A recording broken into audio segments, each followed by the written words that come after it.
Hello friends, good evening and welcome to the success Kendra. Friends देखिए, आज इस session में हम लोग बीपीएससी टीआरई 3.0 यानी कि बीपीएससी टीचर 3.0 जो री एग्ज़ाम जून 2024 में लिया जाएगा, उसके लिए देखिए फ्रेंड्स, बीपीएससी टीआरई 1.0, 2.0 और जो 3.0 हुआ था उसमें वर्ल्ड हिस्ट्री के जो प्रश्न पूछे गए थे, ठीक उसी पैटर्न पर आधारित आज हम लोग वर्ल्ड हिस्ट्री के यानी कि विश्व के इतिहास से संबंधित महत्वपूर्ण प्रश्नों को डिस्कस करेंगे।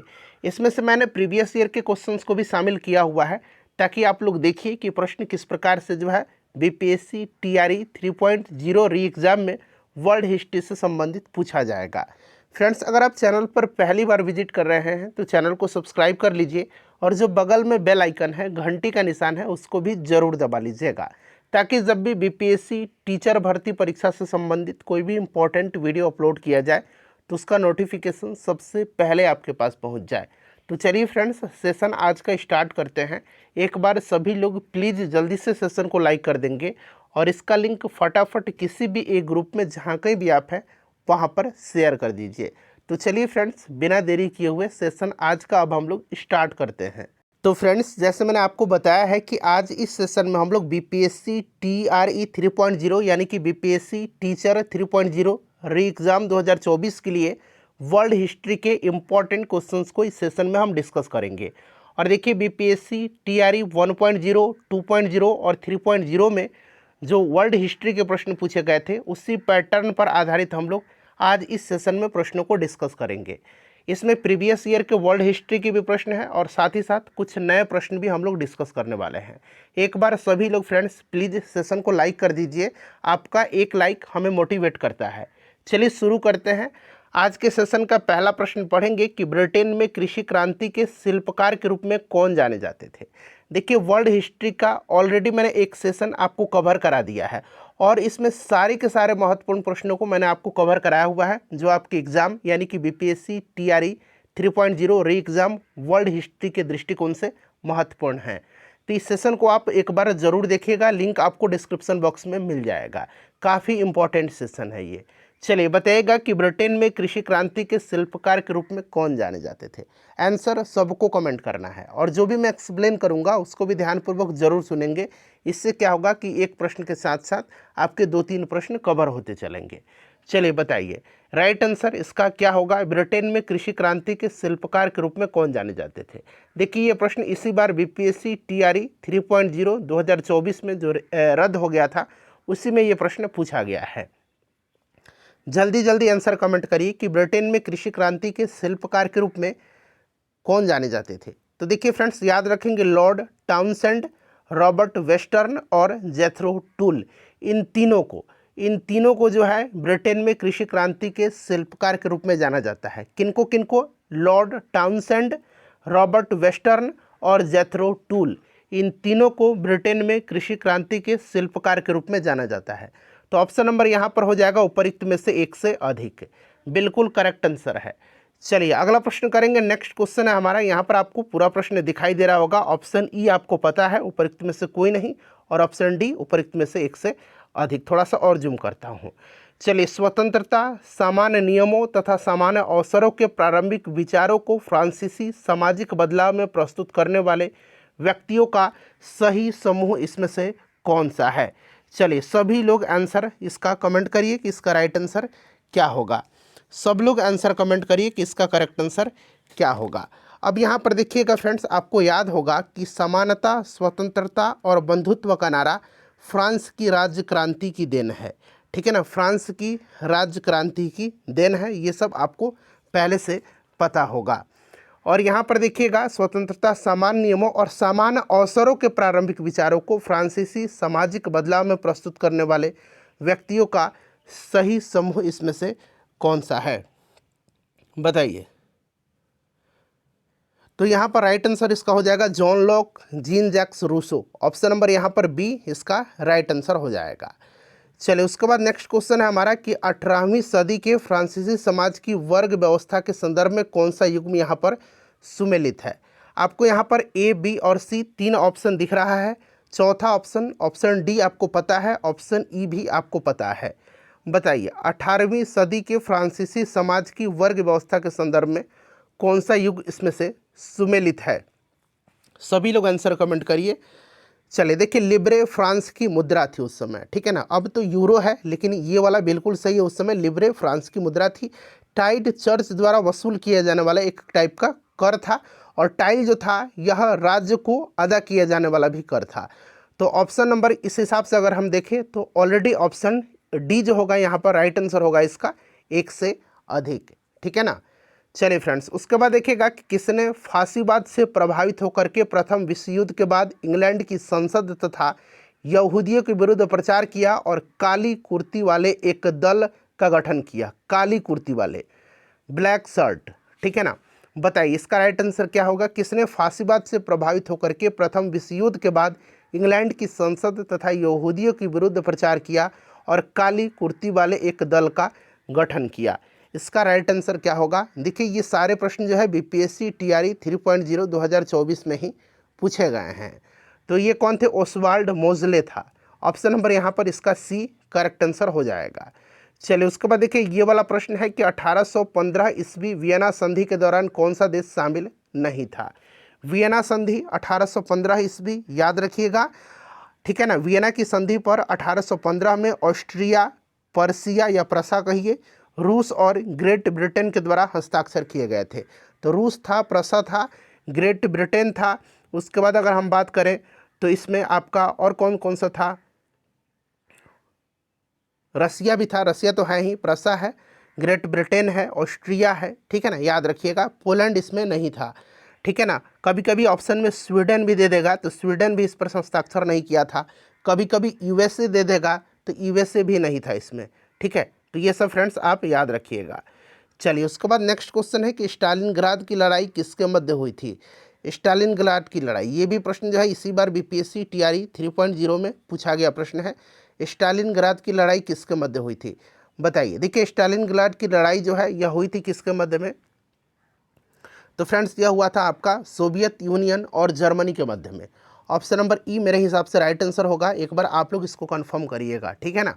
चलिए उसके बाद देखिएगा अगला प्रश्न है कि पेरिस शांति सम्मेलन में इटली का प्रतिनिधित्व किसने किया था? पेरिस शांति सम्मेलन में इटली का प्रतिनिधित्व किसने किया था? बड़ा ही इंपॉर्टेंट क्वेश्चन है। पेरिस शांति सम्मेलन में इटली का प्रतिनिधित्व किसने किया था? चलिए बताइएगा राइट आंसर इसका क्या होगा। सभी लोग इसका आंसर कमेंट करिएगा। पेरिस शांति सम्मेलन ये हुआ था कब? तो 1919 में हुआ था। याद रखिएगा 1919 में हुआ था पेरिस शांति सम्मेलन। और पूछा गया इसमें इटली का प्रतिनिधित्व किसने किया था? बताइए। देखिए पेरिस शांति सम्मेलन में शांति संधियों की शर्तों को निर्धारित किया गया था, जिनमें अगर हम बात करें तो जिन राष्ट्र अध्यक्षों में मुख्य रूप से जो भूमिका निभाया था वो अमेरिका के राष्ट्रपति वुडरो विल्सन थे, ब्रिटेन के प्रधानमंत्री लॉयड जॉर्ज थे और फ्रांस के प्रधानमंत्री जॉर्ज क्लेमेंसो थे, ठीक है ना। और इटली के कौन थे? तो ऑरलैंडो थे। ये भी आप याद रखिएगा। इटली के कौन थे? ऑरलैंडो थे। तो ऑरलैंडो यहाँ पर राइट आंसर हो जाएगा। अगर आपसे पूछा जाए इसमें कि उसमें फ्रांस के जो थे प्रतिनिधित्व किसने किया था, तो फ्रांस का किया था किसने? अभी मैंने बताया था जॉर्ज क्लेमेंसियो ने। लॉयड जॉर्ज कहाँ के थे? तो लॉयड जॉर्ज ब्रिटेन के प्रधानमंत्री थे, ठीक है ना। और फ्रेंड्स अमेरिका के जो राष्ट्रपति थे उनका भी नाम याद रखना है, वुडरो विल्सन, ठीक है ना। ये सब आप याद रखेंगे, ठीक है। और इनको बिग फोर के नाम से जाना जाता था। चलिए उसके बाद नेक्स्ट क्वेश्चन कर लेंगे। अगला प्रश्न है कि किस संधि के द्वारा 30 वर्षीय युद्ध की समाप्ति हुई थी? किस संधि के द्वारा 30 वर्षीय युद्ध की समाप्ति हुई थी? चलिए बताइए राइट आंसर इसका क्या होगा। करेक्ट आंसर इसका क्या होगा? तो फ्रेंड्स देखिए किस संधि के द्वारा 30 वर्षीय युद्ध की समाप्ति हुई थी? तो ये संधि थी वेस्टफेलिया की संधि। ऑप्शन नंबर यहाँ पर बी राइट आंसर हो जाएगा। वेस्टफेलिया की संधि के द्वारा 30 वर्षीय युद्ध की समाप्ति हुई थी। और वेस्टफेलिया की संधि जो है ये 1648 ईस्वी में हुई थी। सन 1618 से लेकर के 1648 तक कैथोलिकों और प्रोटेस्टेंटों के बीच में यह युद्ध हुआ था, जिसे यूरोप के इतिहास में 30 वर्षीय युद्ध कहा जाता है, ठीक है ना। और यह युद्ध हुआ था वेस्टफेलिया की संधि के द्वारा समाप्त। तो ये सब आप याद रखिएगा फ्रेंड्स। ये प्रश्न जो है टीआरई 1.0 2023 में जो 26/8/2023 को एग्ज़ाम हुआ था उसमें यह प्रश्न पूछा गया है। देखिए अमेरिका के इतिहास में 4 जुलाई 1776 क्यों महत्वपूर्ण मानी जाती है? अमेरिका के इतिहास में 4 जुलाई 1776 क्यों इम्पोर्टेंट मानी जाती है? बताइए राइट आंसर इसका क्या होगा। अमेरिका को पूर्ण स्वतंत्रता 4 जुलाई 1776 को मिली थी, ठीक है ना। इस चीज़ को आप याद रखिएगा। अमेरिका को पूर्ण स्वतंत्रता जो है ये कब मिली थी? तो 4 जुलाई 1776 को। और 4 जुलाई 1776 को अमेरिकी इतिहास में महत्वपूर्ण माना जाता है, जैसे कि मैंने आपको बताया था कि इसी तिथि को अमेरिका की स्वतंत्रता की घोषणा किया गया था। तो ऑप्शन नंबर यहाँ पर सी राइट आंसर हो जाएगा, ठीक है ना। इसको याद रखिएगा। अच्छा, अमेरिकी स्वतंत्रता संग्राम का अगर तात्कालिक कारण पूछा जाएगा तो आपको क्या रखना है? अमेरिकी स्वतंत्रता संग्राम का तात्कालिक कारण बोस्टन की चाय पार्टी थी, बोस्टन टी पार्टी, ठीक है ना। बोस्टन टी पार्टी जो थी, चाय पार्टी, बोस्टन टी पार्टी, यह अमेरिकी स्वतंत्रता संग्राम का तात्कालिक कारण था। बोस्टन टी पार्टी की घटना हुई थी कब? तो ये घटना हुई थी 1773 में। कब हुई थी फ्रेंड्स? 1773 में। ये प्रश्न ऑलरेडी बीपीएससी टीआरई में पूछा जा चुका है। और इस घटना में जो है नायक कौन था इसका? तो सैमुअल एडम्स था, सैमुअल एडम्स था, ठीक है ना फ्रेंड्स। इन सबको आप याद रखिएगा। चलिए अगला प्रश्न है कि फ्रांसीसी क्रांति के समय फ्रांस का शासक कौन था? फ्रांसीसी क्रांति के समय फ्रांस का शासक कौन था? बताइए राइट आंसर इसका क्या हो जाएगा। देखिए फ्रांस की जो राज्य क्रांति हुई थी ये 1789 में हुई थी, ये सब आपको भी पता होगा। और उस समय जो है लुई 16वां का शासनकाल था। किसका? लुई 16वां का शासनकाल था। और उस समय फ्रांस में सामंती व्यवस्था थी, ठीक है ना, सामंती व्यवस्था थी। स्वतंत्रता, समानता और बंधुत्व का नारा फ्रांस की राज्य क्रांति की देन है, ठीक है। ये सब आप याद रखिएगा। अच्छा, ये लुई 14वां यहाँ पर दिया हुआ है। लुई 14वां बड़ा ही निरंकुश शासक था। इसी ने कहा था कि मैं ही राज्य हूँ और मेरे शब्द ही कानून हैं। ये कथन किसका है? तो लुई 14वां का है। इसे आप जरूर याद रखिएगा, ठीक है ना फ्रेंड्स। ये सारे के सारे इंपॉर्टेंट क्वेश्चन हैं। और फ्रांसीसी क्रांति में वाल्टेयर, मॉन्टेस्क्यू और रूसो ने सर्वाधिक योगदान दिया था। याद रखिएगा कौन कौन? वाल्टेयर, मॉन्टेस्क्यू और रूसो ने सर्वाधिक योगदान दिया था, ठीक है। इस चीज़ को आप याद रखिएगा। चलिए उसके बाद नेक्स्ट क्वेश्चन कर लेंगे। अगला प्रश्न हमारा कि औद्योगिक क्रांति के दौरान सूती वस्त्र उद्योग में क्रांति लाने वाली स्पिनिंग जेनी का आविष्कारक कौन था? अच्छा, अब बात यहाँ पर औद्योगिक क्रांति की आई हुई है, तो थोड़ा सा इसके बारे में भी हम चर्चा करेंगे, औद्योगिक क्रांति के बारे में, ठीक है ना। चलिए देखिए फ्रेंड्स, औद्योगिक क्रांति की बात करते हैं तो औद्योगिक क्रांति की शुरुआत जो हुई थी ये इंग्लैंड में हुई थी। क्यों हुई थी? तो क्योंकि इंग्लैंड के पास उपनिवेशों के कारण कच्चे माल और पूंजी की अधिकता थी। इंग्लैंड में औद्योगिक क्रांति की शुरुआत सूती कपड़ा उद्योग से हुई थी, ठीक है। इस चीज़ को आप याद रखिएगा। और देखिए स्पिनिंग जेनी का आविष्कार जो है इसमें से किसने किया था? तो स्पिनिंग जेनी का आविष्कार किया था जेम्स हरग्रीव्स ने, ठीक है ना। यहाँ पर देखिए जॉन के है, जॉन के ने फ्लाइंग शटल का आविष्कार किया था, ठीक है, फ्लाइंग शटल का। इस चीज़ को आप याद रखिएगा। और यहाँ पर देखिए सैमुअल क्रॉम्पटन जो था ये स्पिनिंग म्यूल का आविष्कार किया था इसने, स्पिनिंग म्यूल का। तो ये सब आप फ्रेंड्स याद रखिएगा, ठीक है। चलिए आगे बढ़ेंगे फ्रेंड्स। अगला प्रश्न अब हम लोग करेंगे कि देखिए 1831 में यंग इटली मूवमेंट, जिसका उद्देश्य था गणतंत्र स्थापित करना, किसके द्वारा प्रारंभ किया गया था? बताइए इसका राइट आंसर क्या हो जाएगा। 1831 ईस्वी में यंग इटली मूवमेंट, जिसका उद्देश्य गणतंत्र स्थापित करना था, किसके द्वारा प्रारंभ किया गया था? तो फ्रेंड्स यह प्रारंभ किया गया था किसके द्वारा? जोसेफ मैज़नी के द्वारा। किसके द्वारा प्रारंभ किया गया था? याद रखिएगा किसके द्वारा प्रारंभ किया गया था?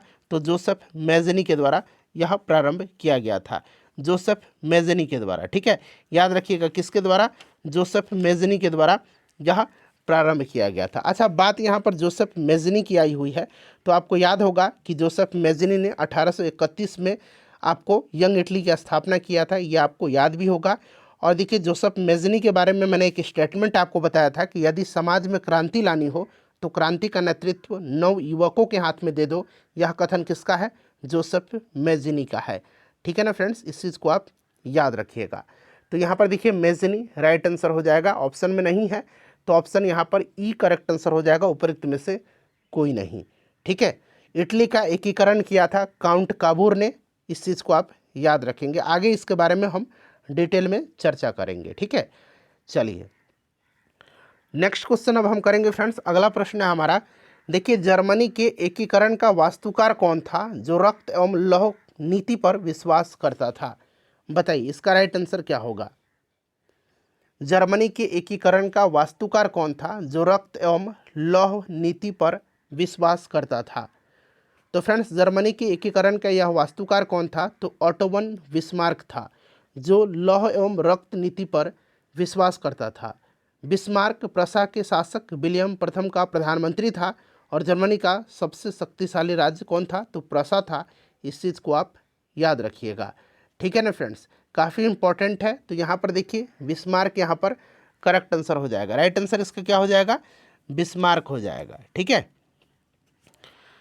चलिए उसके बाद अब हम लोग नेक्स्ट क्वेश्चन करेंगे। जर्मनी के एकीकरण बिस्मार्क ने किया था, ठीक है, और बिस्मार्क प्रशा के शासक विलियम प्रथम का प्रधानमंत्री था, ये भी मैंने आपको अभी बताया है, ठीक है।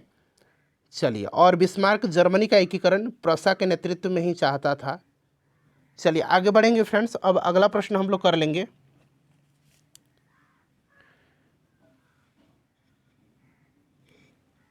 नेक्स्ट क्वेश्चन है कि द्वितीय विश्व युद्ध में नवंबर 1941 में अमेरिका के प्रवेश का मुख्य कारण क्या था? मुख्य कारण इसमें से क्या था? बताइए इसका राइट आंसर क्या होगा। द्वितीय विश्व युद्ध में देखिए नवंबर 1941 में अमेरिका के प्रवेश का मुख्य कारण क्या था? सभी लोग आंसर कमेंट करिए। अच्छा, दूसरे विश्व युद्ध से संबंधित जो भी इंपॉर्टेंट पॉइंट्स हैं उनको मैं आपको अभी डिस्कस करा देता हूँ। यहाँ पर ध्यान दीजिएगा फ्रेंड्स। देखिए, दूसरा विश्व युद्ध जो था यह 1939 से लेकर के 1939 से लेकर के 45 तक चला था। दूसरा विश्व युद्ध का तत्कालिक कारण क्या था? जर्मनी का पोलैंड पर आक्रमण था, ठीक है, इस चीज़ को आप याद रखिएगा। और अमेरिका द्वितीय विश्व युद्ध में प्रवेश किया था 8 दिसंबर 1941 को। यहाँ पर दिसंबर 1941 बना लेंगे तो ज़्यादा बेटर होगा, ठीक है ना। नवंबर की जगह आप दिसंबर बना लीजिए, ठीक है। बताइए यहाँ पर राइट आंसर इसका क्या होगा।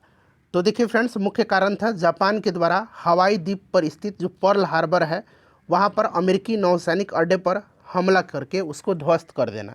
यही तो मेन कारण था, ठीक है ना, यही मेन कारण था अमेरिका के प्रवेश का।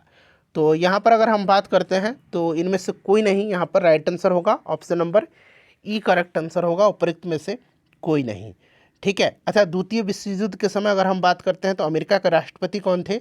तो फ्रैंकलिन डी रूजवेल्ट था। रूजवेल्ट आप याद रखिएगा, ठीक है ना, रूजवेल्ट आप याद रखिएगा। ये दूसरे विश्व युद्ध के समय अमेरिका के राष्ट्रपति था, ठीक है। चलिए उसके बाद नेक्स्ट क्वेश्चन है। और देखिए यहाँ पर मैंने अभी आपको बताया था कि पोलैंड पर जर्मनी का आक्रमण ये दूसरा विश्व युद्ध का तात्कालिक कारण था।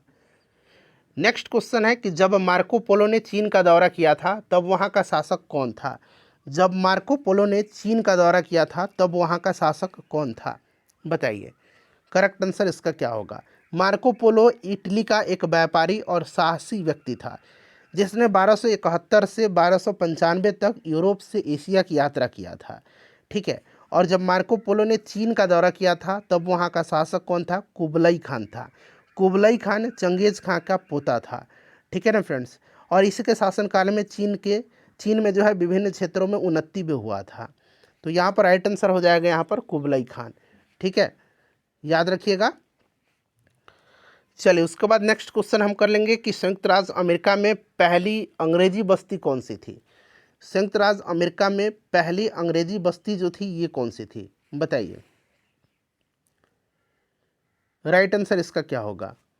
तो संयुक्त राज्य अमेरिका में पहली अंग्रेजी बस्ती जेम्स टाउन थी। कौन थी? जेम्स टाउन थी। ऑप्शन नंबर यहाँ पर ए करेक्ट आंसर इसका हो जाएगा, ठीक है, जेम्स टाउन थी। चलिए उसके बाद अगला प्रश्न है हमारा कि टेनिस कोर्ट की शपथ किस क्रांति से संबंधित है? टेनिस कोर्ट की शपथ जो है यह किस क्रांति से संबंधित है? तो देखिए टेनिस कोर्ट की शपथ जो है ये फ्रांसीसी क्रांति से संबंधित है। टेनिस कोर्ट की शपथ का प्रस्ताव मोनियर के द्वारा रखा गया था। किसके द्वारा रखा गया था? मोनियर के द्वारा रखा गया था, ठीक है ना, याद रखिएगा। टेनिस कोर्ट की शपथ का प्रस्ताव फ्रांसीसी क्रांति से संबंधित है और यह शपथ का प्रस्ताव मोनियर के द्वारा रखा गया था, ठीक है। एक हेज है, हेज के अनुसार याद रखिएगा, हेज के अनुसार अगर बात करें तो हेज के अनुसार टेनिस कोर्ट की शपथ फ्रांसीसी क्रांति का वास्तविक आरंभ था, ठीक है। टेनिस कोर्ट की शपथ दैवीय अधिकारों पर आधारित निरंकुश राजतंत्र की समाप्ति और जन इच्छा पर आधारित सीमित राजतंत्र के आरंभ होने की घोषणा थी। इस चीज़ को आप याद रखिएगा। तो यहाँ पर देखिए फ्रांसीसी राइट आंसर इसका हो जाएगा। देखिए मित्र राष्ट्रों ने सेवर्स की संधि जो है किस देश के साथ किया था? बताइए, सेब्रस की संधि आपने पढ़ा होगा। मित्र राष्ट्रों ने सेब्रस की संधि जो है यह किसके साथ किया था? बड़ा ही इंपॉर्टेंट क्वेश्चन है। बताइए इसका राइट आंसर क्या हो जाएगा? तो देखिए सेब्र की संधि जो है ये हुआ था कब? प्रथम विश्व युद्ध के बाद तुर्की के साथ यह काफ़ी अपमानजनक संधि थी। तुर्की के साथ किया गया था, टर्की के साथ काफ़ी अपमानजनक संधि थी सेब्र की संधि। यह 10 अगस्त 1920 को हुई थी। 10 अगस्त 1920 को हुई थी और मुस्तफ़ा कमाल पाशा जो था उसने इसे मानने से इनकार कर दिया था।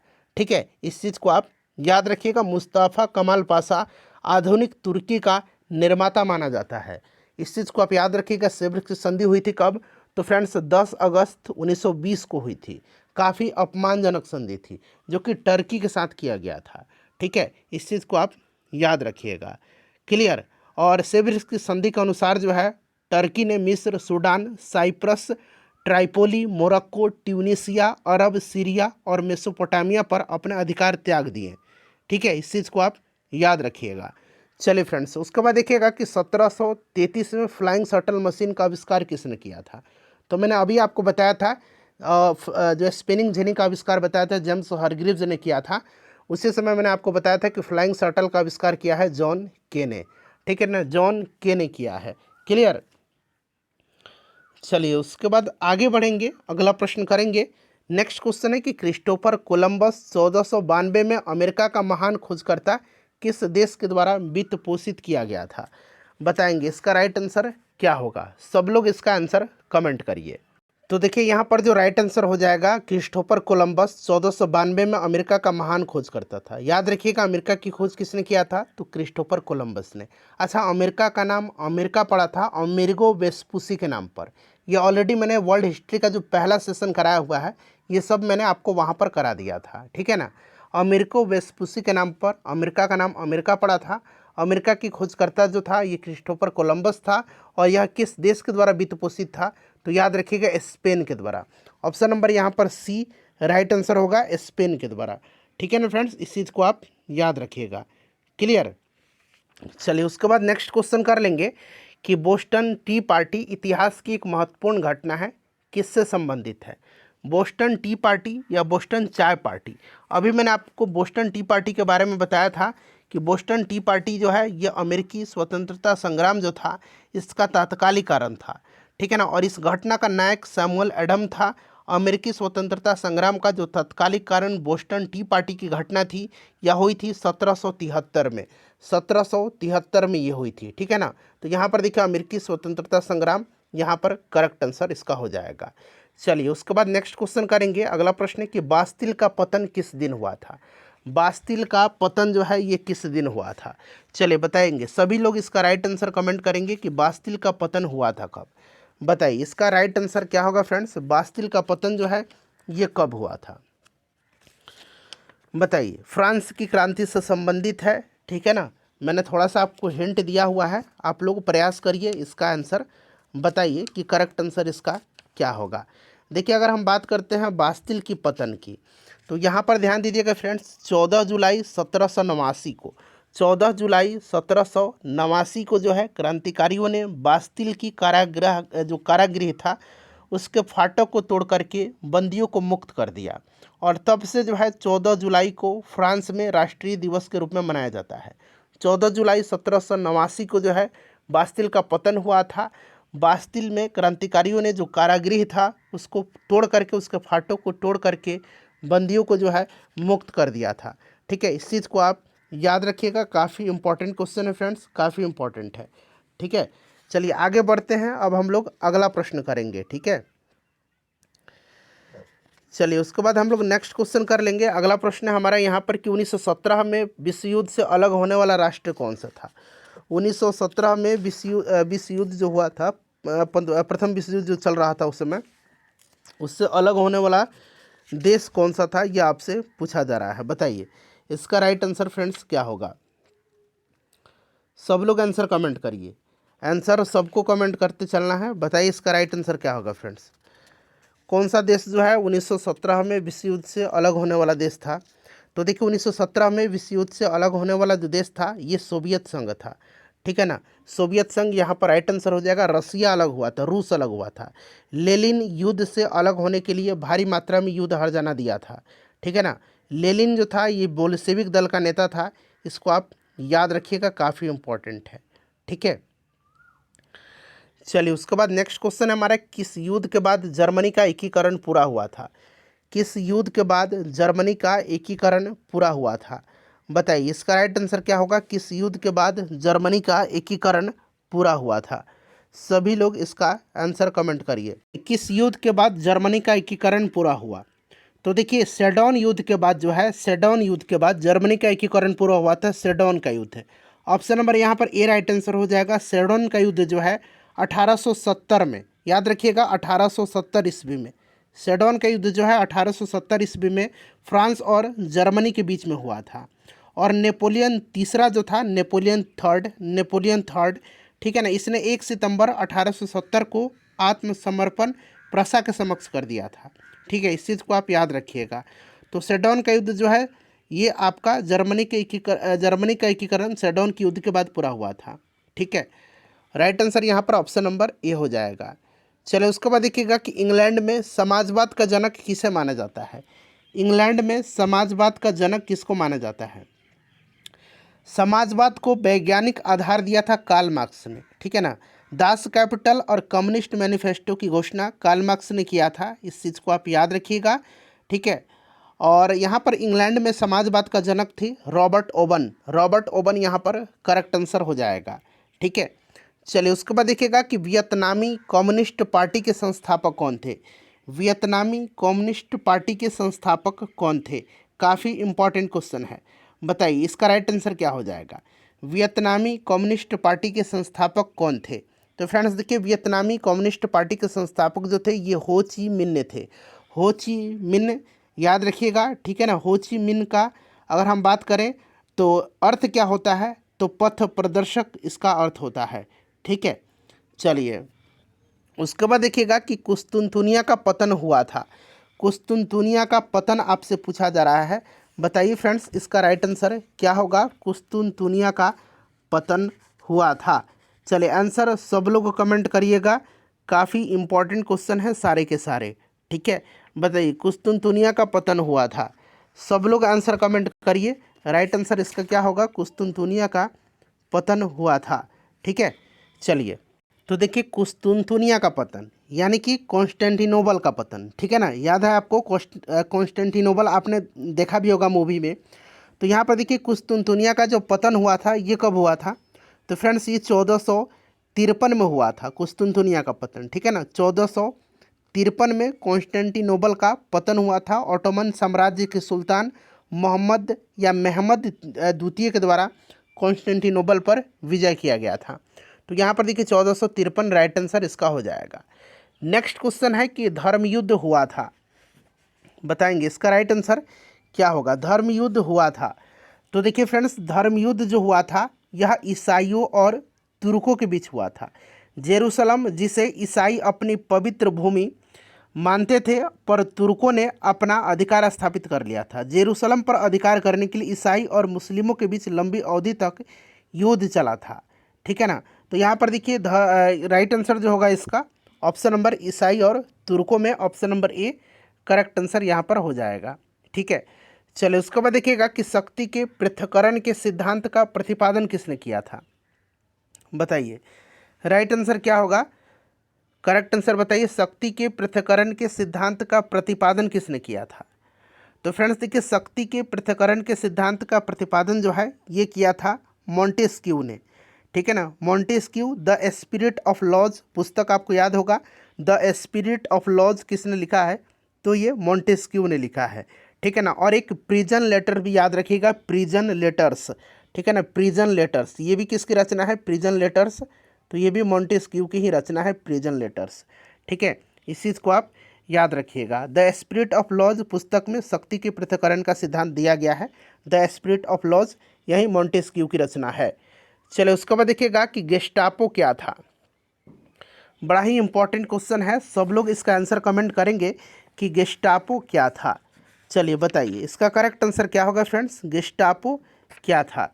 सबको आंसर कमेंट करने चलना है, इससे क्या होगा कि आपका रिवीजन भी होते चलेगा, ठीक है ना। बताइए गेस्टापो क्या था। गेस्टापो जो था ये एक गुप्तचर पुलिस दल था, ठीक है ना। गेस्टापो के द्वारा नाजी विरोधी का दमन किया गया था।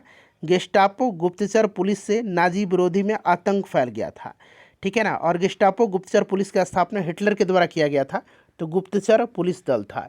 हिटलर का प्रचार मंत्री पूछा गया है, हिटलर का प्रचार मंत्री कौन था। हिटलर का प्रचार मंत्री जो था ये कौन था, बताइए हिटलर का प्रचार मंत्री कौन था। हिटलर का प्रचार मंत्री जो था ये गोबेल्स था। गोबेल्स राइट आंसर हो जाएगा, गोबेल्स करेक्ट आंसर हो जाएगा। हिटलर 1933 में चांसलर बना था, ठीक है, इस चीज़ को आप याद रखिएगा। और हिटलर ने ही एक जनता, एक साम्राज्य और एक नेता का नारा दिया था। गोबेल्स यहाँ पर करेक्ट आंसर हो जाएगा। हिटलर ने राष्ट्रसंघ की सदस्यता कब छोड़ी थी। हिटलर ने राष्ट्रसंघ की सदस्यता छोड़ा था कब, तो हिटलर ने जो है राष्ट्रसंघ की सदस्यता छोड़ा था 1933 में, ठीक है ना, 1933 में, ठीक है। और हिटलर 1935 में वर्साई की संधि को मानने से इनकार किया था। वर्साई की संधि पूछा जाएगा कि वर्साई की संधि को मानने से इनकार कब किया था, तो 1935 में। और हिटलर ने राष्ट्रसंघ की सदस्यता छोड़ा था 1933 में, ठीक है ना, इस चीज़ को आप याद रखिएगा। अच्छा यहाँ पर अगला प्रश्न पढ़ेंगे कि टाइथ जो था ये किस प्रकार का कर था। टाइथ जो था ये किस प्रकार का कर था, बताइए इसका राइट आंसर क्या होगा। टाइथ जो था ये किस प्रकार का कर था। सब लोग आंसर कमेंट करिए कि टाइथ जो था ये किस प्रकार का कर था, बताइए। तो देखिए टाइथ जो था एक प्रकार का प्रत्यक्ष कर हुआ करता था, ठीक है ना। और टाइथ जो था यह किसानों से वसूल किए जाने वाला एक धार्मिक कर था, क्लियर, इस चीज़ को आप याद रखिएगा। और राष्ट्रीय सभा ने 1789 में टाइट की वसूली पर रोक लगा दिया था, 1789 में, ठीक है ना, इसे भी आप ध्यान रखिएगा। देखिए रूस की बोल्शेविक क्रांति का नेतृत्व किसने किया था। रूस की बोल्शेविक क्रांति, अच्छा बोल्शेविक दल का नेता कौन था, तो आपको याद होगा लेनिन था। लेनिन ने ही बोल्शेविक क्रांति का नेतृत्व किया था। किसने किया था, रूस के बोल्शेविक क्रांति का नेतृत्व किसने किया था, तो फ्रेंड्स ये लेनिन ने किया था। किसने किया था, लेनिन ने किया था, ठीक है ना, लेनिन ने किया था, इस चीज़ को आप याद रखिएगा। अच्छा लेनिन ने जो है नई आर्थिक नीति कब लागू किया था, तो लेनिन ने 1921 में नई आर्थिक नीति को लागू किया था, ठीक है। तो यहाँ पर देखिए लेनिन करेक्ट आंसर हो जाएगा। रूस की बोल्शेविक क्रांति का नेतृत्व किसने किया था, तो लेनिन ने किया था। बोल्शेविक दल का नेता था लेनिन, ठीक है ना। चलिए अच्छा आधुनिक रूस का निर्माता किसको माना जाता है, तो आधुनिक रूस का निर्माता माना जाता है किसको, स्टालिन को। चलिए उसके बाद देखिए साम्यवादी घोषणा पत्र के लेखक कौन है। साम्यवादी घोषणा पत्र के लेखक, तो देखिए साम्यवादी घोषणा पत्र यानी कि कम्युनिस्ट मैनिफेस्टो, ठीक है ना। और कार्ल मार्क्स की रचना है, आपको पता है, दास कैपिटल और कम्युनिस्ट मैनिफेस्टो, ठीक है ना। कार्ल मार्क्स और एंगल्स यहाँ पर आंसर हो जाएगा इसका। चलिए उसके बाद देखिएगा कि हिंद चीन में कौन सा राष्ट्र शामिल नहीं था। कौन सा राष्ट्र हिंद चीन में शामिल नहीं था, चलिए बताएंगे फ्रेंड्स इसका राइट आंसर क्या होगा। तो हिंद चीन में जो थे ये लाओस, कंबोडिया और वियतनाम थे। लाओस, कंबोडिया था एक, और एक वियतनाम था, इसमें चीन शामिल नहीं था, ठीक है ना। हिंद चीन के अंतर्गत वियतनाम, लाओस और कंबोडिया आते थे, ठीक है ना, कंबोडिया, इसमें चाइना नहीं था, इस चीज़ को आप याद रखिएगा। चलिए उसके बाद नेक्स्ट क्वेश्चन हमारा कि हिटलर के किस देश पर आक्रमण के परिणाम स्वरूप दूसरा विश्व युद्ध प्रारंभ हुआ था। दूसरा विश्व युद्ध का मैंने तात्कालिक कारण आपको बताया था ना कि दूसरा विश्व युद्ध स्टार्ट हुआ था, बताइए राइट आंसर क्या होगा। अभी मैंने आपको थोड़ी देर पहले बताया था दूसरे विश्व युद्ध का तात्कालिक कारण, इसीलिए मैं बोलता हूँ जो भी मैं एक्सप्लेन करूँ उसको ध्यानपूर्वक सुनिएगा। दूसरा विश्व युद्ध जो है इसका तात्कालिक कारण जर्मनी का पोलैंड पर आक्रमण। तो दूसरे विश्व युद्ध हिटलर ने किस देश पर आक्रमण के साथ, तो पोलैंड पर, ठीक है ना, जर्मनी का पोलैंड पर आक्रमण के साथ हुआ था, ठीक है, इस चीज़ को आप याद रखिएगा। चलिए और जर्मनी ने वर्साई की संधि का उल्लंघन 1935 में किया था, इस चीज़ को आप याद रखिएगा, पूछा जा सकता है। देखिए संयुक्त राष्ट्र संघ किस सम्मेलन का परिणाम था। संयुक्त राष्ट्र जो था ये किस सम्मेलन का परिणाम था, बताइए संयुक्त राष्ट्र जो था ये किस सम्मेलन का परिणाम था। सभी लोग इसका आंसर कमेंट करिए, इसका राइट आंसर क्या होगा। सब लोग इसका आंसर कमेंट करिए, राइट आंसर इसका क्या होगा। तो देखिए, संयुक्त राष्ट्र संघ किस सम्मेलन का परिणाम था? तो संयुक्त राष्ट्र संघ की स्थापना सैन फ्रांसिस्को सम्मेलन का परिणाम था। ठीक है, संयुक्त राष्ट्र संघ की स्थापना 24 अक्टूबर 1945 को हुई थी। इस चीज़ को आप याद रखिएगा। संयुक्त राष्ट्र का हेडक्वार्टर जो है ये कहाँ पर है? संयुक्त राष्ट्र का मुख्यालय न्यूयॉर्क में है। ठीक है, चलिए उसके बाद नेक्स्ट क्वेश्चन है कि श्रीलंका तब सीलोन को किस वर्ष जो है डोमिनियन ऑफ सीलोन के रूप में स्वतंत्रता प्रदान किया गया था? श्रीलंका तब सीलोन था उस समय, उसको किस वर्ष डोमिनियन ऑफ सीलोन के रूप में स्वतंत्रता प्रदान किया गया था? बताइए, करेक्ट आंसर इसका क्या होगा। तो फ्रेंड्स ध्यान दीजिए, देखिए श्रीलंका तब सीलोन को 1948 ईस्वी में जो है डोमिनियन ऑफ सीलोन के रूप में स्वतंत्रता प्रदान किया गया था। 1948 यहाँ पर राइट आंसर हो जाएगा। और श्रीलंका ने 1972 में जो है डोमिनियन ऑफ सीलोन को समाप्त करके गणतंत्र घोषित किया था। ये भी प्रश्न बन सकता है, श्रीलंका ने कब जो है डोमिनियन ऑफ सीलोन को समाप्त करके गणतंत्र घोषित किया था? तो 1972 में। और 1972 में लंका का नाम रखा गया, जिसे परिवर्तन करके 1978 में इसे श्रीलंका किया गया था।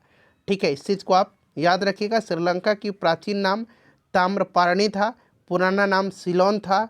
इसकी राजधानी अभी कहाँ पर है? श्री जयवर्धनापुरे कोटे है। 1961 ईस्वी में देखिए बेलग्रेड में गुट निरपेक्ष आंदोलन का प्रथम सम्मेलन हुआ था। कितने देशों ने इसमें भाग लिया था? 1961 में बेलग्रेड में गुट निरपेक्ष आंदोलन का प्रथम सम्मेलन हुआ था। याद रखिएगा, कब हुआ था प्रथम जो है गुट निरपेक्ष आंदोलन का सम्मेलन? तो ये 1961 में हुआ था। कहाँ पर हुआ था? तो बेलग्रेड में हुआ था। इसमें कितने देशों ने पार्टिसिपेट किया था? तो 25 देशों ने भाग लिया था। ठीक है, इस चीज़ को आप याद रखिएगा। गुट निरपेक्ष आंदोलन की स्थापना 1961 में हुआ था। गुट निरपेक्ष आंदोलन विश्व की सबसे बड़ी दूसरी राजनीतिक संगठन है। ठीक है, इस चीज़ को आप याद रखिएगा। और इसका हेडक्वार्टर इंडोनेशिया की राजधानी जकार्ता में है। तो यहाँ पर 25 राइट आंसर होगा। देखिए, धर्म सुधार का अग्रदूत किसे कहा जाता है? धर्म सुधार का अग्रदूत किसको कहा जाता है? बताइए, करेक्ट आंसर इसका क्या होगा। धर्म सुधार का अग्रदूत कहा जाता है मार्टिन लूथर को। मार्टिन लूथर को कहा जाता है। ठीक है ना, मार्टिन लूथर को कहा जाता है। इस चीज़ को याद रखिएगा। ठीक है, चलिए उसके बाद नेक्स्ट क्वेश्चन कर लेंगे। अगला प्रश्न है हमारा कि आधुनिक चीन का संस्थापक किसे कहा जाता है? आधुनिक चीन का संस्थापक किसको कहा जाता है? तो आधुनिक चीन का संस्थापक जो है ये sun यat-sen को कहा जाता है। sun यat-sen को चीन का राष्ट्रपिता भी कहा जाता है। ठीक है ना, याद रखिएगा। 1911 में हुई चीनी क्रांति का नायक कौन था? तो डॉक्टर sun यat-sen थे। ये भी प्रश्न एग्जाम में बन सकता है, sun यat-sen। ठीक है ना, चलिए उसके बाद देखिएगा कि मेसोपोटामिया यूरोपीय लोगों के लिए क्यों महत्वपूर्ण था?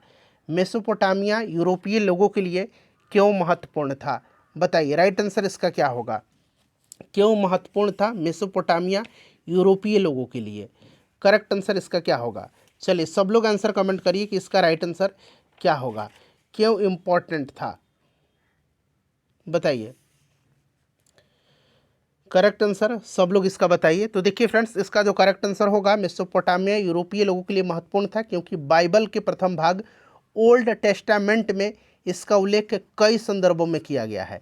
ओल्ड टेस्टामेंट की बुक ऑफ जेनेसिस में सिमार का उल्लेख है, जिसका अर्थ सुमेर ईंटों से बने शहरों की भूमि से है। ठीक है, इस चीज़ को आप याद रखिएगा। तो यहाँ पर देखिए ऑप्शन नंबर यहाँ पर बी राइट आंसर इसका होगा। उसके बाद देखिए 1971 में स्वतंत्रता की घोषणा के बाद बांग्लादेश के प्रथम प्रधानमंत्री का नाम बताइए। बांग्लादेश के प्रथम प्रधानमंत्री का नाम बताना है 1971 की घोषणा के बाद। चलिए बताइए, इसका राइट आंसर क्या होगा फ्रेंड्स। काफ़ी इंपॉर्टेंट क्वेश्चन है, बताइए राइट आंसर इसका क्या होगा। 1971 में स्वतंत्रता की घोषणा के बाद बांग्लादेश के प्रथम प्रधानमंत्री का नाम आपसे पूछा जा रहा है। चलिए बताइए, सब लोग इसका आंसर कमेंट करिए कि इसका राइट आंसर फ्रेंड्स क्या होगा। सब लोग इसका आंसर कमेंट करिए कि इसका करेक्ट आंसर क्या होगा। चलिए आंसर कमेंट करिए 1971 में जो है, बताइए करेक्ट आंसर इसका क्या होगा। सभी लोग आंसर कमेंट करिए। तो देखिए, इसके अगर हम बात करते हैं तो प्रथम प्रधानमंत्री ताजुद्दीन अहमद थे। ठीक है ना, ताजुद्दीन अहमद। और पूर्वी पाकिस्तान को बांग्लादेश कहा जाता है, बांग्लादेश है। ताजुद्दीन अहमद राइट आंसर इसका हो जाएगा, ताजुद्दीन अहमद। ठीक है, इस चीज़ को आप याद रखिएगा, ताजुद्दीन अहमद करेक्ट आंसर हो जाएगा। चलिए नेक्स्ट क्वेश्चन है कि किस देश ने पर्ल हार्बर स्थित संयुक्त राज्य अमेरिका के नौसैनिक बेड़े पर दिसंबर 1941 में आक्रमण किया था, और इसके बाद ही दूसरा विश्व युद्ध में जो है अमेरिका शामिल हो गया था। जैसे मैंने आपको बताया है, जापान ने किया था पर्ल हार्बर पर आक्रमण। ठीक है, जापान ने किया था। राइट आंसर इसका हो जाएगा ऑप्शन नंबर ए, जापान। चलिए उसके बाद देखिए कल्चरल रिवॉल्यूशन, हिंदी में इसको हम लोग सांस्कृतिक क्रांति बोलते हैं, और हिंदी में इसको बोलेंगे सांस्कृतिक क्रांति, और अंग्रेजी में इसको बोलेंगे कल्चरल रिवॉल्यूशन। तो वहीं पूछा गया है कि कल्चरल रिवॉल्यूशन के समय कम्युनिस्ट पार्टी ऑफ चाइना के प्रमुख नेता कौन था? बताइए, कल्चरल रिवॉल्यूशन के समय कम्युनिस्ट पार्टी ऑफ चाइना का प्रमुख नेता कौन था? काफ़ी इंपॉर्टेंट क्वेश्चन है फ्रेंड्स, बताइए इसका राइट आंसर क्या हो जाएगा? काफ़ी इंपॉर्टेंट क्वेश्चन। चलिए फ्रेंड्स, इसका आंसर आप लोग मुझे कमेंट करके बताइएगा कि कल्चरल रिवॉल्यूशन के समय, सांस्कृतिक क्रांति के समय कम्युनिस्ट पार्टी ऑफ चाइना के प्रमुख नेता कौन था? ठीक है, इसका आंसर आप लोग मुझे कमेंट करके बताइएगा, ठीक है ना। चलिए उसके बाद नेक्स्ट क्वेश्चन है हमारा कि वाटरलू का युद्ध जो है यह किस वर्ष लड़ा गया था? वाटरलू का युद्ध जो है यह किस वर्ष लड़ा गया था? तो वाटरलू का युद्ध जो लड़ा गया था फ्रेंड्स, यह 1815 में लड़ा गया था। ठीक है, 1815 में वाटरलू का युद्ध लड़ा गया था। ठीक है, वाटरलू का युद्ध लड़ा गया था कब? तो याद रखिएगा, वाटरलू का युद्ध लड़ा गया था 1815 में वाटरलू का युद्ध जो है हुआ था। ठीक है, वाटरलू का युद्ध इम्पॉर्टेंट है, इससे संबंधित प्रश्न जो है आपसे पूछा जा सकता है। इसी वाटरलू की लड़ाई के बाद जो है ये जो आपका नेपोलियन था, वाटरलू के युद्ध के पश्चात जो है नेपोलियन को कहाँ भेजा गया था, ये प्रश्न पूछा जाता है। ठीक है ना, तो आपको याद रखना है वाटरलू के युद्ध में नेपोलियन की हार हुई थी, और उसके बाद नेपोलियन को भेजा गया था सेंट हेलेना द्वीप पर। कहाँ पर भेजा गया था? सेंट हेलेना द्वीप पर भेजा गया था, जहाँ पर इसकी मृत्यु हो गई थी। ठीक है ना, इस चीज़ को भी आप ध्यान रखिएगा, ठीक है ना। चलिए उसके बाद देखिए, निम्नलिखित में से किसको आयरन चांसलर कहा जाता है? तो आयरन चांसलर किसको कहा जाता है? तो फ्रेंड्स ये कहा जाता है बिस्मार्क को। बिस्मार्क को जो है आयरन चांसलर कहा जाता है। ऑटो वन बिस्मार्क को आयरन चांसलर कहा जाता है।